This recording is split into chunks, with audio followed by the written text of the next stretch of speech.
I'm really worried, though, that right now a lot of ordinary Americans think that wokeness is over, Trump is in power, wokeness is in retreat. It ain't over. It ain't even close to over. And we'll talk about this after you see the film. I want to have some Q&A and some discussion about it. Where I live now in Europe, I live in Budapest. It's amazing how strong wokeism, as they call it. I was in France last week. Le wokisme is there. Wherever you go, in the UK, in France, in Germany, people are talking about among themselves the prospect of civil war. They don't mean like between two armies.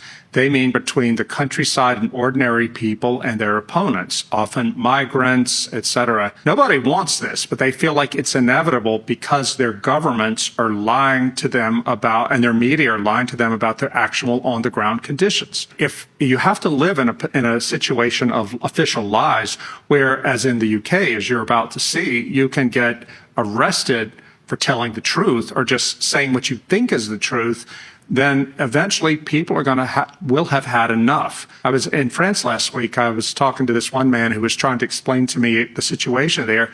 He said when Islamic radicals rioted in Paris a few years ago, the government let them do it. You know, it just sort of watched to make sure it didn't get out of hand. They looted, they burned, they rioted. But when the Gilets jaunes, the yellow vest protest, came out, they cracked down on them so hard. It's a two-tier justice system, the same as is happening in England. All of this is part of living by lies, when you cannot say openly what you see happening or what you think about what's happening without fear of being canceled in your job or even, as in the UK today, being arrested.